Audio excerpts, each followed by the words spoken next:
Para todos, estou de volta e hoje a gente vai discutir um pouco sobre potencial uso da aprendizagem baseada em problemas.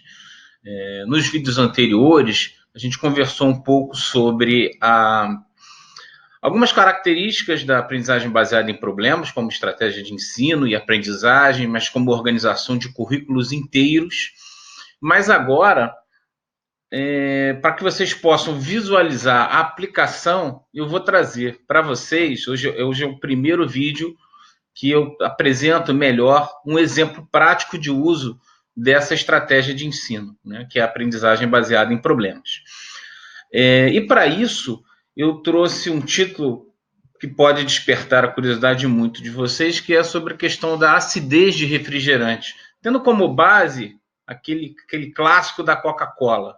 Se vocês procurarem aí no YouTube, vocês vão encontrar um conjunto de vídeos falando sobre a Coca-Cola, que ela desenferruja prego, que ela dissolve os dentes, que ela é usada para tirar rótulo de etiqueta de multa em vidro de automóvel, limpar o chão, branquear mármore.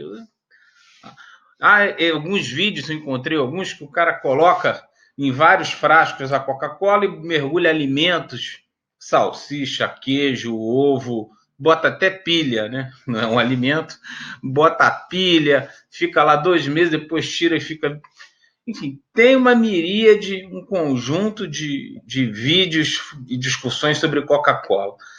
Mas para a gente sair um pouco do senso comum dessas discussões, a gente trouxe por um conjunto de alunos. Essa prática, depois eu vou conversar com vocês, ela pode ter aplicação em vários cenários, com vários grupos ou público-alvo em formação. Você pode usar isso para essa estratégia para formar professor, para alunos do ensino técnico que estão se especializando ou se formando na área de análises clínicas ou de a análise de química analítica. E você pode fazer essa mesma lógica, aumentando a complexidade disso, para alunos de pós-graduação, ensino superior e também para alunos de mestrado, doutorado, até da química, né? Informação em química de uma maneira mais específica. Bom, esse é o slide inicial, que tem a minha apresentação, o título, aplicando a aprendizagem baseada em problemas. Todos os refrigerantes são ácidos?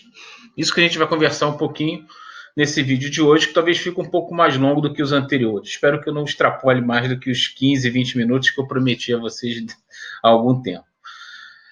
Então, a primeira discussão é a seguinte. Deixa eu passar aqui. Bom, vamos falar um pouquinho, para não entrar direto no que foi feito, em alguns fundamentos da aprendizagem baseada em problemas. Sempre que possível, eu vou trazer também alguns conceitos básicos da ABP. Bom, eu queria falar sobre construção de problemas, né? Realmente, vocês novamente fazendo a divulgação do nosso livro, porque tem um capítulo, né, nessa obra que fala sobre a importância de se construir os problemas. A ABP se inicia com um problema, então esse problema tem que ser bem elaborado, tem que ser cuidadosamente pensado e estruturado para que ele consiga, no seu processo de resolução, que os alunos que estão resolvendo o problema possam atingir os seus objetivos. Bom, além do nosso livro, existe um livro muito interessante, denominado Estudos de Caso no Ensino de Químico, da professora Salete Queiroz e da professora Luciana Sá. E porque o estudo de caso ele é uma variável, uma variante da aprendizagem baseada em problemas. Por isso que eu uso essa ideia dos fundamentos, os princípios da ABP, porque tem muita convergência de diversas outras estratégias, desenvolvimento de projetos, estudos de caso, a própria metodologia chamada de problematização, que foi desenvolvido muito com o professor Paulo Freire, né, nosso grande educador, converge, né, para esses fundamentos. Mas quando a gente pensa num caso ou situação, problema que vai ser apresentado aos alunos, é importante a gente pensar umas questões básicas, né, uns alicerces fundamentais para um problema. Ele deve ter uma utilidade pedagógica. Muitas das vezes se preconiza, se defende que o problema ele narra uma pequena história. não precisa ser uma história gigantesca. Você não vai apresentar para o aluno, muitas das vezes, principalmente aqueles que têm pouca experiência no uso da aprendizagem baseada em problemas, em resolver problemas, um problema muito longo, muito grande, porque isso vai tornar cansativo. Isso não quer dizer que na resolução do problema você, como professor, não vá apresentar recursos educacionais, recursos que possam auxiliar a esses alunos que estão discutindo o problema a ser resolvido, possam criar diferentes soluções. Um problema pode ser apresentado aos alunos com utilidade pedagógica, com objetivos educacionais, mas cada grupo pode trazer soluções distintas para esse problema ou caso apresentado. E é importante que, nesse contexto da história, ele faça com que o aluno se torne parte interessada. Né? Tem um termo em inglês que a gente usa no nosso livro que é stakeholder, ou seja, ele tem que ser parte interessada na resolução do problema. Então, há de se pensar numa história que seja interessante, que traga curiosidade, ative ou desenvolva, ou permita que o aluno tenha uma curiosidade, seja motivado a resolver esse problema. Como eu disse, não podem ser muito tediosos, então você tem que ter uma estratégia, uma técnica de desenvolvimento do problema, e é evidente que isso não é para desencorajar. Ou seja, à medida em que você vai construindo os problemas, trabalhando com seus colegas, professores ou profissionais que estão buscando a formação de outros colegas em formação, você constrói um problema e apresenta. Você senta, estuda e se desenvolve no sentido de elaborar cada vez mais problemas melhores. A gente consegue desenvolver essa competência, vou usar esse termo aqui. Eu, quando eu comecei a trabalhar com aprendizagem baseada em problemas, eu criei um problema e apresentei aos alunos. Depois eu vi, poxa, isso funcionou, isso não funcionou, e a gente consegue, a partir da prática e do estudo, da prática, da teoria, volta para a prática, desenvolver um aperfeiçoamento em elaboração de problemas. O problema me provoca um conflito, ou seja, você tem que, na questão do desenvolvimento do problema, e quando ele é apresentado aos alunos, os alunos estão, isso aí tem alguma coisa conflituosa, está relacionado também a desenvolver o interesse pela questão, né, na resolução do problema. Muitas das vezes queria empatia com os personagens centrais daquela história que você vai narrar, a gente vai apresentar isso rapidamente, e tem generalizações, no sentido que aquilo que vai ser aprendido consegue ser depois apresentado ou generalizado para novas situações, futuras situações em que esses alunos vão se defrontar. Muito bem. Então, quando você apresenta um problema, há uma estrutura básica de resolução desse problema. Como é que se faz isso? Quando você apresenta um problema, você tem 3 perguntas básicas. O que nós sabemos sobre esse problema apresentado? Então, a questão do levantamento dos conhecimentos prévios é fundamental. Isso é uma etapa importante quando você faz o brainstorm, discute como sendo o professor para os alunos que vão trabalhar o problema. O que nós precisamos saber?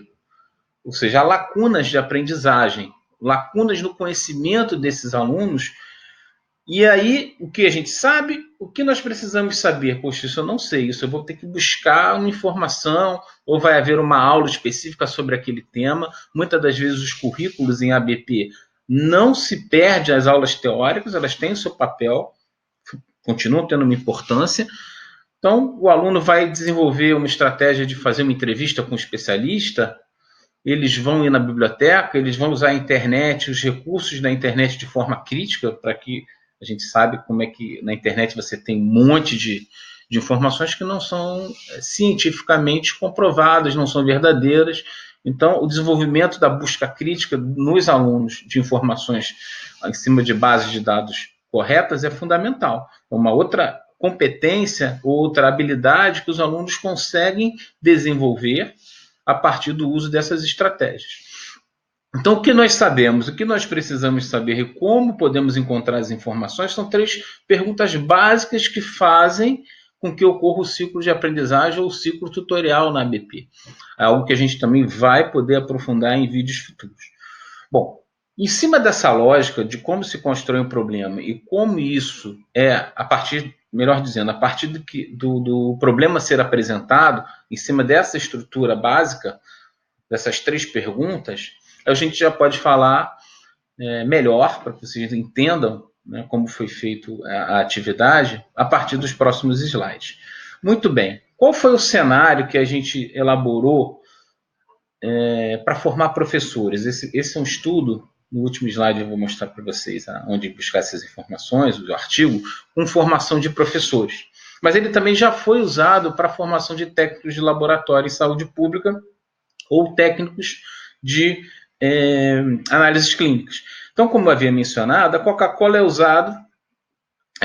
diz que se usa para desentupir pia, desentupir vaso, limpar pedra, desenferrujar prego, dissolve ossos de galinha, enfim, isso que a gente comentou lá atrás, um pouquinho atrás.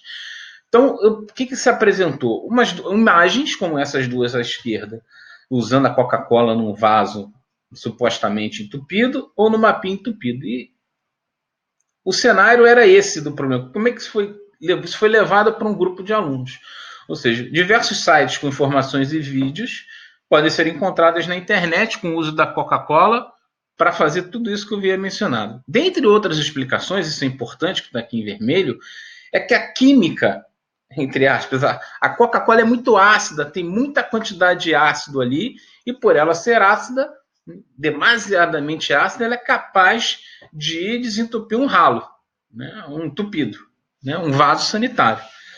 Muito bem, a dona Dalva, que mora lá na zona oeste do Rio de Janeiro, Campo Grande, né, por exemplo, estava conversando, né, isso conversando com os alunos, estava lá num samba, numa roda de samba, tomando uma cerveja, batendo papo com as amigas, comendo um churrasquinho, e esse assunto surgiu. Olha, não, estou com um ralo lá entupido do banheiro. Ah, não, bota a Coca-Cola que dissolve.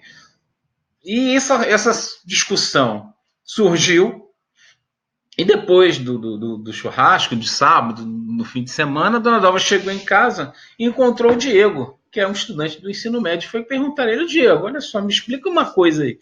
Estava lá no clube e pintou essa discussão. A Coca-Cola dissolve os dentes e de Coca-Cola desentope. Você sabe isso? Me explica isso aí, que ficou uma dúvida danada. A gente ficou até fazendo piada se é verdade ou se não é, mas eu não sei. Né? Estou acreditando que isso é verdade. Vamos tentar lá. Até sugeriram lá a minha colega, a dona Zeza, que vai desentupir o vaso dela. Bom, o Diego também ficou sem saber muito o que responder, mas ele tinha aula na segunda-feira, no dia seguinte, com a professora de Química. E ele levou essa discussão para a professora de Química. Né? Professor ou professor. E aí o professor ou professora, com essa discussão, ele tinha um planejamento de aula a ser feito, mas com isso ele, peraí, pintou um interesse dos alunos, vamos discutir isso. Mas ao invés dele dar as perguntas, as respostas a essas perguntas, ele inverteu a situação, usou aquilo como uma oportunidade de ensino. Então ele fez algumas perguntas básicas. Olha, vamos pensar melhor sobre isso. E como os alunos não tinham tanta experiência em resolução de problemas, ela trouxe umas perguntas chaves para nortear a discussão. Isso é muito importante, porque muitas das vezes os alunos não têm experiência em resolução de problemas, em desenvolver projetos. Então essas perguntas orientadoras, elas facilitam a discussão e permitem fomentar e aumentar ainda mais o interesse dos alunos em descobrir, né, se aquela discussão é válida, se é importante, como é que eu vou resolver isso. Então ela pergunta assim aos alunos: olha, se o Ministério da Saúde permite a comercialização desse refrigerante, será que ele faz esse mal todo? E o Ministério da Saúde vai permitir um consumo nessas circunstâncias? Outros refrigerantes, então, não vão ter ácidos em sua composição? A Coca-Cola é muito ácida pela discussão. E aí? E os outros?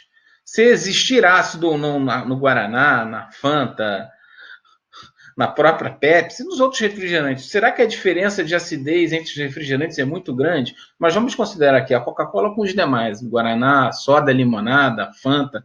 Olha o que termo, soda, limonada. Mas a soda limonada, mas por que esse termo? Olha quanta coisa a gente pode pensar, né? A soda, será que soda seria algo ácido? Né? Então, os alunos da turma são os colegas do Diego, e aí, qual é a questão? A empatia, né? aquele momento da empatia, vamos ajudar o Diego a resolver o problema e explicar para a tia, né, a dona Dalva, se a Coca-Cola é muito ácida e ela é capaz de fazer tudo aquilo que a gente encontra por aí no site, na internet, no YouTube e tudo mais. Bom, a resolução do problema pode ser diversas, mas o objetivo era trabalhar também com a prática em laboratório. Então, para se resolver isso, uma forma de se fazer isso é fazer uma prática de volumetria. Não vamos entrar aqui em detalhes da volumetria, mas é uma técnica que você consegue avaliar a quantidade de ácido em amostras, usando, né, uma reação de ácido com base conhecida e concentrações conhecidas. E depois eu vou colocar para vocês uns artigos para que vocês possam ler e se inteirar e se aprofundar sobre isso para quem tiver interesse. Uma outra questão importante é olhar os rótulos. Então, novamente, isso era uma prática, uma discussão feita com professores em formação, professores do ensino médio que estavam dando aula. Mas poderia ser feito com alunos que estão querendo se formar ou estavam no processo de formação de laboratório. A complexidade das discussões é que são moduladas, são alteradas de acordo com o público que você está trabalhando. Mas se discutir acidez de refrigerante, esse cenário pode ser feito com alunos jovens até alunos de pós-graduação. Você pode pegar aquelas fitinhas de medir pH e verificar se tem diferença de acidez entre uma ou outra, não. Olhar os rótulos, não precisar de fazer nenhuma prática de laboratório, mas a partir da análise dos rótulos, vocês vão perceber aqui que nesse rótulo da Coca-Cola tem uma descrição, acidificante é 338. O que vem ser isso? E aqui você tem ácido cítrico e ácido málico. Se a gente olhar os rótulos e aprofundar, a gente vai verificar que o acidificante da Coca-Cola é outro ácido, é um ácido diferente do ácido cítrico ou do ácido málico na Fanta.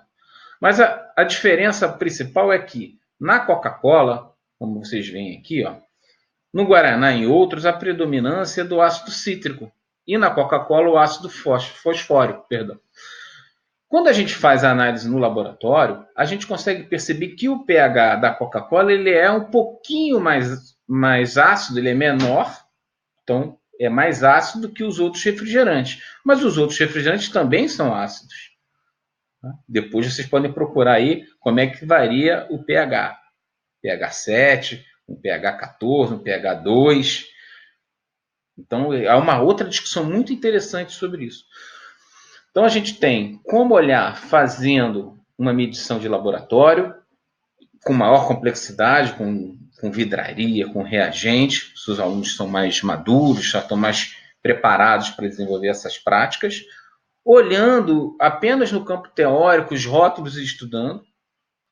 Deixa eu voltar aqui. E uma questão fundamental é o seguinte, quando a gente faz a análise, a gente verifica que o pH da Coca-Cola é menor, a Coca-Cola é realmente um pouquinho mais ácida, mas a quantidade de ácido na amostra, no volume de Coca-Cola é menor. E tem uma explicação para isso. O ácido fosfórico ele é um ácido mais forte que o ácido cítrico. Então, consequentemente, de maneira mais grosseira, precisa de menor quantidade de ácido para resolver no processo de fabricação da Coca-Cola do que a quantidade de ácido necessária usada no Guaraná e na Fanta. O ácido ele serve para conservar os alimentos, o alimento, no caso a Coca-Cola, impede a proliferação de micro-organismos e também tem a ver também com o paladar, né? Paladar dos refrigerantes. Então, a gente verifica que o pH é menor, a Coca-Cola é realmente ligeiramente mais ácida, mas a quantidade de ácido na Coca-Cola, de volume de ácido usado na Coca-Cola de ácido fosfórico, é menor do que dos outros refrigerantes. Isso tem várias implicações de discussão para a formação dos nossos alunos. Mas a gente percebe que os outros refrigerantes também são ácidos. Eles também são ácidos. Então não tem essa questão, a Coca-Cola é muito mais ácida e os outros refrigerantes não são ácidos. Um pH por volta de 3 é uma acidez considerável. Mas eles não fazem mal à saúde da maneira como é preconizada nesses vídeos e nessas discussões que nós encontramos na internet, né? Senão o Ministério da Saúde, evidentemente, não permitiria. Há pessoas que tomam 2 litros de Coca-Cola por dia. Não recomendo. Existem vários estudos que mostram que fazem mal à saúde, né? Faz mal à saúde o consumo excessivo de refrigerante, até por causa de outros problemas, né? Açúcar, enfim, não é o momento de se discutir isso aqui. A prática, então, envolve uma situação real, discutida em sala de aula, em que a gente pode trabalhar desde práticas de laboratório até o uso, né, dos rótulos e de pesquisas na internet. Mas quando é feita a resolução no laboratório, a gente tem essas informações. Coca-Cola é um pouquinho mais ácida, tem um pH um pouquinho menor, mas a quantidade de ácido na Coca-Cola, de volume de ácido, gramas por 100 mililitros, é menor do que a dos outros refrigerantes. No caso aqui, o Guaraná e a Fanta, que a gente fez a comparação. Muito bem. Como nós estávamos trabalhando com formação de professores, os professores em formação no curso de pós-graduação, de especialização, fizeram essa figura muito interessante. Essa figura, ela traz a figura 1, ela traz uma relação do caso investigativo e a prática de volumetria, que foi feita, e as disciplinas que compõem o ensino médio. Ou seja, o caso investigativo ele pode disparar o ensino de geografia nessa perspectiva de globalização, de capitalismo, de industrialização, a partir da história da própria Coca-Cola. A biologia, o sistema digestivo, a homeostase, o paladar, essa figura não foi feita por mim, foi feita pelos professores em formação. Aspectos da Revolução Industrial, com a história, ergonomia e esporte e saúde, consumo de açúcares, né, por meio do consumo do refrigerante. Se você faz práticas dentro de um laboratório numa posição muito que não respeite a ergonomia, você pode ter uma lesão. Então, várias discussões, quando você monta o relatório do projeto, a gramática e redação, língua portuguesa, matemática, pH tem a ver com logaritmo, fazer funções, gráficos, cálculos, física, notação científica, luz, o olho humano, você tem a viragem de cor, né, devido ao uso da fenolftaleína. Então, há uma série de conhecimentos que podem ser discutidos nas mais diferentes disciplinas que compõem o ensino médio, não só de química ou não só da biologia. Os outros conhecimentos das outras áreas podem ser estudadas com uma prática demonstrada nessa apresentação. Isso é muito interessante. Língua inglesa, propaganda na língua inglesa, né? Estudar como é que é feita a propaganda na Coca-Cola nos Estados Unidos ou na Inglaterra, com o Brasil, e discutir, trabalhar o conceito da língua inglesa, por exemplo. Então, a gente tem aí uma figura que mostra o potencial da prática da aprendizagem baseada em problemas, usando a volumetria para determinar a diferença de acidez de refrigerante no ensino médio. Bom, estou terminando o vídeo, mais 2 slides. E se vocês quiserem saber um pouco mais, porque a ideia não é esgotar o assunto, eu estou trazendo para vocês alguns artigos publicados em revistas de química, mas Química Nova na Escola, e a Boletim da Sociedade Portuguesa de Química, na parte de ensino, tem esses 2 PDFs que falam, se vocês quiserem estudar um pouquinho mais sobre a química do refrigerante, aprofundar algum conhecimento que esteja no interesse de vocês, além das discussões nas nossas páginas, tem aí 2 artigos. Vou disponibilizar também na legenda desse vídeo o artigo. E o último é um artigo que nós publicamos com essas atividades. Aí eu estou como coautor com outros colegas. Vai aparecer daqui a pouquinho. O PDF está nesse link. Né? E a gente intitulou o trabalho de aprendizagem baseada em casos investigativos e a formação de professores. O potencial de uma aula prática de volumetria para promover o ensino interdisciplinar, a integração curricular.